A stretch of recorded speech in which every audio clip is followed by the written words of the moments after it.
All right, let's dive into Blackout, a book that's making waves by asking Black America to think about a pretty radical political shift.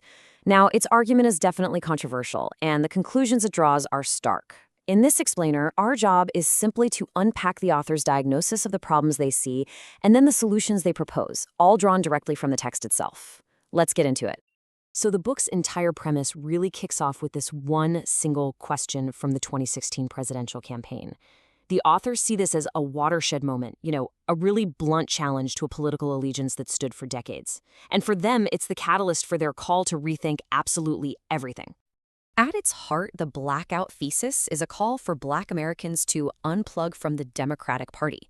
The authors argue that this long-standing loyalty has created what they call a mental bondage, a kind of victimhood mindset that they actually compare to the physical slavery of the past. They frame this political change as nothing less than a second escape to freedom. Okay, so to really understand the solution the book is pushing, we first need to dig into the problem it claims to identify. The authors lay out a really detailed diagnosis of the current state of Black America, and it all starts with a sharp critique of the Democratic Party's role over the last 60 years or so. So the book's central metaphor is the Democratic Plantation. And yeah, it's a deliberately controversial comparison.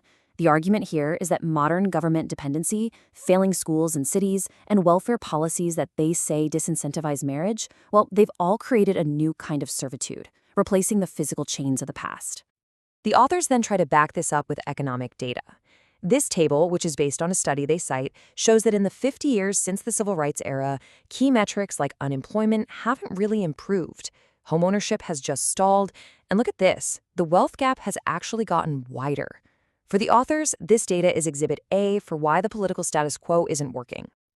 Now, right at the very heart of the book's diagnosis is one specific thing, the breakdown of the family unit. The authors point to this as the single most destructive force affecting the community today. And the book really highlights a dramatic shift here. Back in 1965, about 1 in 4 Black children were born to unwed mothers. Fast forward to today, and that number is closer to 3 in 4. This is a statistic that the authors come back to again and again as a root cause for a lot of other social issues. And to really drive home the consequences of this trend, the book quotes a voice many might find surprising in this context, then Senator Barack Obama. By citing a prominent Democrat talking about the devastating impact of fatherlessness, the authors are trying to build a case they believe goes beyond just partisan politics. Now here's the crucial point the authors try to make, the link between policy and this social trend. They argue that President Johnson's Great Society programs created a direct financial incentive for fathers to be absent, specifically because of welfare rules they claimed penalized two-parent homes. And that, they argue, is what kicked this whole trend into overdrive. But it's not just about policy. The book's diagnosis also takes aim at culture. It argues that what it calls a victim mentality is being actively promoted by modern media and certain progressive ideologies.